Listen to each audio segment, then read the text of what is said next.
Welcome back to our channel, where we dive into the timeless stories of the Bible, revealing profound wisdom for our lives today. In this video, we are about to embark on a captivating exploration of Job's remarkable journey. Picture this: a man who seemingly had it all, only to face unimaginable suffering. But here's the catch: his story doesn't end in despair. Stay tuned as we unravel the secrets of Job's transformation, from the depths of suffering to the heights of supernatural restoration. Don't forget to hit that like button and subscribe, so you won't miss any of our enlightening content. Now, let's begin our extraordinary voyage into the story of Job. The Bible tells the story of a righteous man named Job, who was highly regarded for his integrity. God himself praised Job as a blameless individual, and even boasted about him to Satan. However, Satan challenged God, claiming that Job's loyalty was solely based on the blessings he received rather than a genuine devotion to God.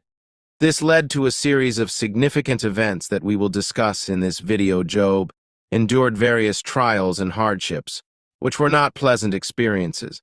Nevertheless, these trials ultimately resulted in Job receiving a double portion of blessings in the later years of his life. To fully understand what unfolds in Job's life towards the end, which can provide valuable insights during your own season of tribulation, please continue watching until the conclusion. But before we proceed, make sure to click the like button. In the book of Job, from chapter 1 to chapter 2, it states that there once lived a man named Job in the land of Uz. Job was known for his impeccable character, fearing God and avoiding evil.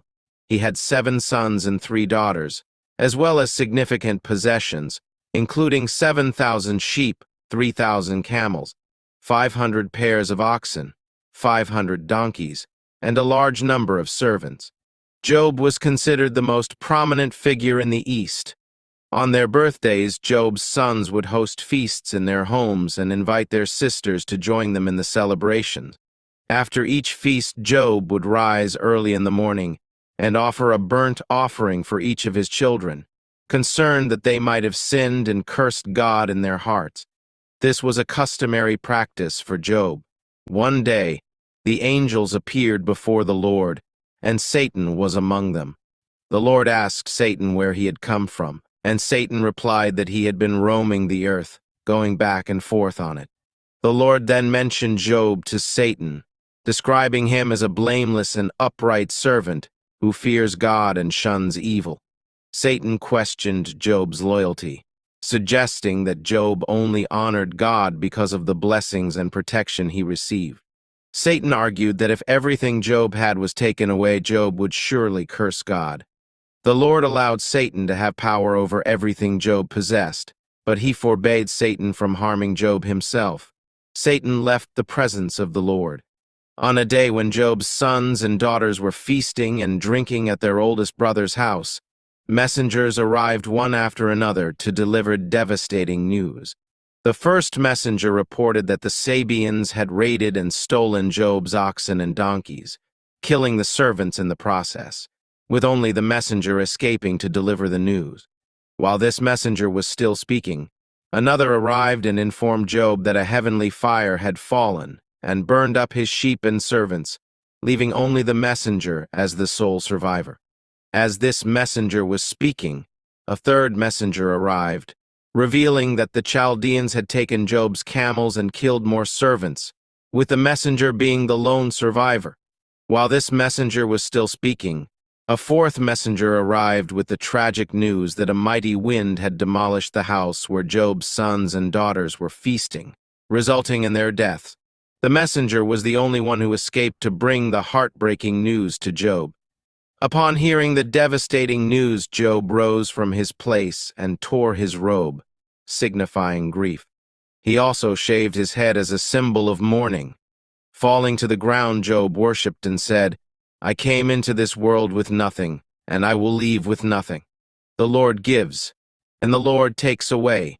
Blessed be the name of the Lord." In all of this, Job did not sin by accusing God of any wrongdoing. On another occasion, the angels once again presented themselves before the Lord, and Satan accompanied them. The Lord asked Satan where he had come from, and Satan replied that he had been roaming the earth, going back and forth on it. The Lord then pointed out Job to Satan, describing him as a blameless and upright man who fears God and avoids evil.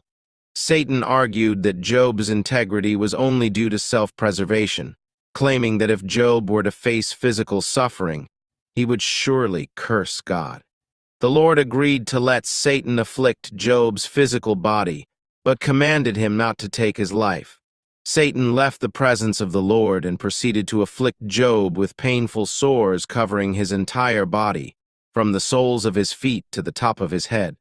In his distress, Job took a piece of broken pottery and scraped his afflicted skin with it, sitting among the ashes as a sign of his misery. Job's wife approached him and said, "Are you still holding on to your integrity?" "Curse God and die," Job responded to her, calling her words foolish. He questioned whether they should only accept good from God and not trouble. Despite everything, Job did not sin with his words. The reason Satan appeared before the Lord concerning Job was to challenge God's judgment of Job. Satan wanted to prove that Job's integrity was based on his favorable circumstances. Satan believed he had deceived God into granting him influence over Job's life. However, little did Satan know that God had a plan to bless Job abundantly, surpassing what he had lost. In life, there will be times when God allows difficult circumstances that are not meant to break us, but to shape us. As believers in Christ, we should embrace these challenges as stepping stones to our destiny. Throughout the Bible, every significant man or woman had to endure trials and tribulations, which ultimately transformed them into the beautiful character that God intended. Jesus, Daniel, Joseph, Peter, and the apostles all had to face hardships on their journey. All of these experiences were meant to bring glory to God. It is crucial for us to recognize God's presence even in the darkest moments, just as he appeared to the children of Israel in a pillar of darkness. In the Bible, suffering is consistently connected to glory. In 1 Peter 4:14, it states that if you are reproached for the name of Christ, you are blessed because the Spirit of glory and of God rests upon you. Romans 8:18 declares that the present sufferings we endure are incomparable to the glory that will be revealed in us. During Job's season of tribulation, he encountered God in a new and profound way. Job tells us that the Lord spoke to Job out of a storm, and later in Job 42:5, Job expresses to God that his previous understanding of him was limited, but now he has truly seen him. It is often in our lowest points in life that we can experience the highest revelations from God. When we cry out to him, he visits us, meets us, and provides something we have never experienced before.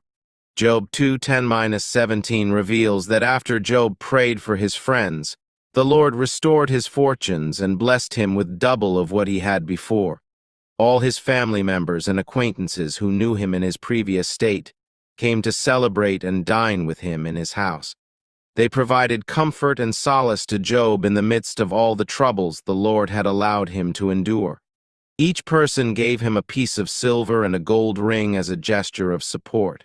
In the latter part of Job's life, the Lord blessed him even more than before. He possessed 14,000 sheep, 6,000 camels, 1,000 yoke of oxen, and 1,000 donkeys. Additionally, Job had 7 sons and 3 daughters. His first daughter was named Jema, the second one Xia, and the third one Karen Hapuch. Job's daughters were renowned for their exceptional beauty, and their father granted them an inheritance alongside their brothers. After these events, Job lived for 140 years, witnessing the lives of his children and grandchildren for 4 generations. Eventually, Job passed away as an old man, having lived a fulfilling and prosperous life.